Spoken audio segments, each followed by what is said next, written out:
दोस्तों स्वागत है आप सभी का हमारे इस यूट्यूब चैनल हाई टारगेट में। दोस्तों आज हम देखेंगे क्लास 10th साइंस का वीवीआई ऑब्जेक्टिव क्वेश्चन। और दोस्तों ये फाइनल एग्जाम का रिवीजन वीडियो का चौथा वीडियो है। और दोस्तों इससे पहले वाले वीडियो नहीं देखे हैं तो जा कर के प्लेलिस्ट में देख लीजिए या फिर डिस्क्रिप्शन में लिंक दे दिए हैं, वहाँ से जा कर के पिछला वीडियो आप लोग देख सकते हैं। और दोस्तों अभी हम रिवीजन वीडियो में जितना प्रश्न ला रहे हैं वो सब प्रश्न आपके बोर्ड परीक्षा में पूछे जा सकते हैं। तो आप लोग एक एक प्रश्न को ध्यान से पढ़ें और अच्छी तरह से याद कर लें। और दोस्तों जो प्रश्न याद है वो आपका रिवीजन होता जाएगा, तो आप वीडियो को अंत तक जरूर देखें। तो चलिए हम लोग सबसे पहला प्रश्न रिवीजन वीडियो का, जो आपको खुद से इसका आंसर देना है। देखिए कहता है कि डायनेमो का सिद्धांत आधारित है, यानी कि डायनेमो है वो किस सिद्धांत पर कार्य करता है। तो देखिए आपको ऑप्शन दिया हुआ है विद्युत चुंबकीय प्रेरण पर, उसके बाद है प्रेरित विद्युत धारा पर, उसके बाद सी है धारा के ऊष्मीय प्रभाव पर, और डी है इनमें से कोई नहीं। तो जल्दी से इसका आंसर आप लोग कमेंट कीजिए। उम्मीद है कि आपको इसका आंसर पता होगा, और अगर नहीं पता है तो आप पूछ सकते हैं कि डायनेमो का सिद्धांत किस पर आधारित है, हम आपको रिप्लाई कर देंगे। तो चलिए अब हम लोग पहला क्वेश्चन स्टार्ट करते हैं। देखिए कहता है कि काल्पनिक प्रतिबिंब होता है, यानी कि काल्पनिक प्रतिबिंब है वो हमेशा कैसा बनता है। तो दोस्तों काल्पनिक प्रतिबिंब हमेशा सीधा बनता है। कैसा होता है?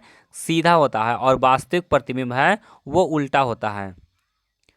चलिए उसके बाद देखते हैं अगला प्रश्न। देखिए अगला प्रश्न कहता है कि प्रकाश के किरणों के समूह को कहते हैं। दोस्तों प्रकाश के किरणों के समूह को हम लोग क्या कहते हैं?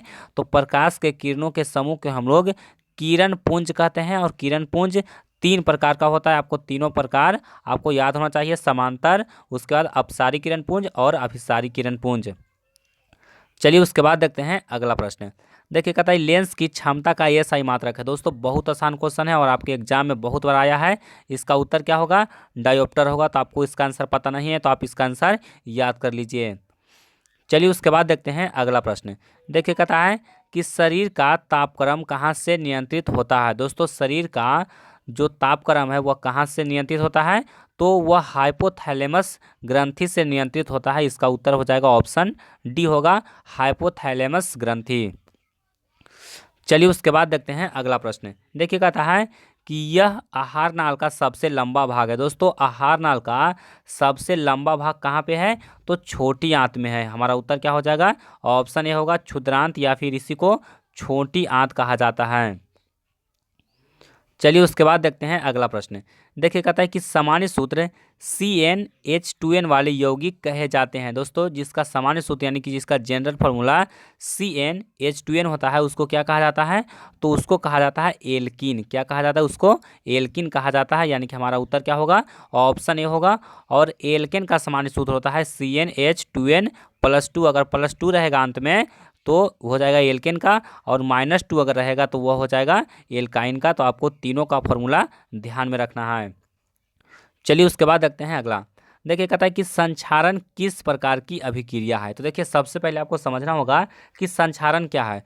तो दोस्तों लोहा में जो जंग लगता है तो उस अभिक्रिया को हम लोग क्या कहते हैं? संक्षारण कहते हैं। यानी कि लोहा पर जंग लग रहा है तो इसको हम लोग संक्षारण कहेंगे। तो संक्षारण है वो किस प्रकार की अभिक्रिया है? तो देखिए संक्षारण में क्या होता है? ऑक्सीजन का योग होता है। यानी कि लोहा पर जब ऑक्सीजन का योग होता है तो संक्षारण स्टार्ट हो जाता है, यानी कि लोहा में जंग लगना स्टार्ट हो जाता है। और ऑक्सीकरण को ही हम लोग कहते हैं उपचयन। यानी कि हमारा उत्तर क्या हो जाएगा? ऑप्शन डी हो जाएगा, उपचयन। चलिए उसके बाद देखते हैं अगला प्रश्न। देखिए कहता है कि ओजोन के एक अणु में परमाणुओं की संख्या होगी। दोस्तों ओजोन के एक अणु में परमाणु की संख्या कितने होगी? देखिए ओजोन का जो अणु सूत्र होता है वो होता है O3। यानी कि इसमें कितना परमाणु हो गया? तो इसमें परमाणु हो गया 3। हमारा सही उत्तर क्या होगा? ऑप्शन सी होगा। चलिए उसके बाद देखते हैं अगला प्रश्न। देखिए कहता है कि सर्वप्रथम ऑक्सीजन की उत्पत्ति किस जीव के कारण हुई। दोस्तों सबसे पहले ऑक्सीजन की उत्पत्ति किस जीव के कारण हुई? तो नील हरित शैवाल के कारण सबसे पहले ऑक्सीजन की उत्पत्ति हुई। तो हमारा उत्तर क्या होगा? ऑप्शन बी होगा, नीला हरा शैवाल, या फिर इसी को नील हरित शैवाल भी कहा जाता है। चलिए उसके बाद देखते हैं अगला प्रश्न। देखिए कहता है कि उड़हुल किस प्रकार का फूल है। दोस्तों उड़हुल है जो है वो किस प्रकार का फूल है? तो उड़हुल है वो द्विलिंगी फूल है। यानी कि हमारा उत्तर क्या होगा? ऑप्शन ए होगा, द्विलिंगी। चलिए उसके बाद देखते हैं अगला प्रश्न। देखिए कहता है कि रक्तचाप यानी कि ब्लड प्रेशर मापने वाले यंत्र को कहा क्या कहते हैं। दोस्तों रक्तचाप इसी को हम लोग ब्लड प्रेशर कहते हैं। तो जो हम लोग शरीर का ब्लड प्रेशर मापते हैं यानी कि रक्तचाप मापते हैं उस यंत्र को हम लोग क्या कहते हैं, तो उसको हम लोग कहते हैं स्फिग्नो मैनोमीटर, यानी कि इसको क्या कहते हैं, स्फिग्नो मैनोमीटर। यानी कि हमारा सही उत्तर क्या हो जाएगा, ऑप्शन ए हो जाएगा। चलिए उसके बाद देखते हैं अगला प्रश्न। देखिए कहता है कि आवर्त सारणी के शून्य समूह का तत्व है। दोस्तों आवर्त सारणी का जो शून्य समूह है यानी कि जो लास्ट में है 18वां समूह है उसमें सभी अक्रिय गैस है। और अक्रिय गैस में कौन है, हीलियम, क्रिप्टन, आर्गन, ये सब जो गैस है, जिनॉन, ये सब शून्य वर्ग के तत्व हैं। तो हमारा उत्तर क्या हो जाएगा, ऑप्शन बी हो जाएगा हीलियम। अगर हीलियम ना रह करके क्रिप्टन रहता, आर्गन रहता, तो ये सब सभी जो शून्य वर्ग के तत्व हैं। चलिए उसके बाद देखिए कहता है कि मेथेनोइक अम्ल का सामान्य नाम क्या है। दोस्तों मेथेनोइक अम्ल का सामान्य नाम क्या है, तो मेथेनोइक अम्ल को ही फॉर्मिक अम्ल कहा जाता है। क्या कहा जाता है, फॉर्मिक अम्ल कहा जाता है। और फॉर्मिक अम्ल कहाँ होता है, तो चींटी के डंक में फॉर्मिक अम्ल पाया जाता है। तो इसको आपको याद रखना है। चलिए उसके बाद देखते हैं अगला प्रश्न। देखिए कहता है लोहा पर जिंक लेपित करने की क्रिया को कहते हैं। यानी कि लोहा को संक्षारित होने से बचाने के लिए जो हम लोग जिंक का परत चढ़ाते हैं इसको क्या कहते हैं। यानी कि जब हम लोग लोहे पर जिंक की परत चढ़ाएंगे तो उसको हम लोग क्या कहेंगे, तो इसको कहते हैं जस्तीकरण, या फिर इसी को गैल्वेनीकरण या फिर गैल्वेनाइजेशन भी कहा जाता है। तो हमारा उत्तर क्या होगा, गैल्वेनीकरण। अगर गैल्वेनीकरण के जगह पर जस्तीकरण रहता तो हमारा उत्तर क्या होता, जस्तीकरण होता, या फिर गैल्वेनाइजेशन भी आपको कहीं कहीं पे मिल जाएगा। चलिए उसके बाद देखते हैं अगला प्रश्न। देखिए कहता है कौन सा धातु जल में डालने पर तैरने लगता है। दोस्तों कौन सा धातु जल में डालने पर तैरने लगता है, तो देखिए कैल्शियम और क्या होता है, सोडियम। सोडियम और कैल्शियम दो ऐसा धातु है जो जल में तैरने लगता है। यानी कि हमारा उत्तर क्या होगा, ऑप्शन सी होगा, कैल्शियम। चलिए उसके बाद देखिए अगला प्रश्न।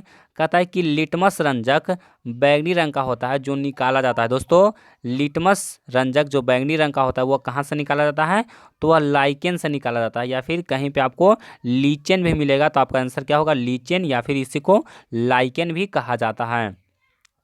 चलिए उसके बाद देखते हैं अगला प्रश्न। कहता है कि सोडियम हाइड्रोक्साइड का पीएच मान लगभग है। दोस्तों सोडियम हाइड्रोक्साइड का पीएच मान कितना होता है, तो 14 होता है। कितना होता है, 14, या फिर लगभग 14.4 होता है। तो हमारा उत्तर क्या हो जाएगा, ऑप्शन डी हो जाएगा, 14। अधिकतर जगह पर आपको 14 ही मिलेगा। चलिए उसके बाद देखिए कहता है कि नींबू में किस प्रकार का अम्ल पाया जाता है। दोस्तों नींबू में कौन सा अम्ल पाया जाता है, तो नींबू में पाया जाता है सिट्रिक अम्ल, इसी को साइट्रिक अम्ल भी कहा जाता है। यानी कि इसका उत्तर क्या होगा, ऑप्शन ए होगा, सिट्रिक अम्ल। चलिए उसके बाद देखिए अगला प्रश्न।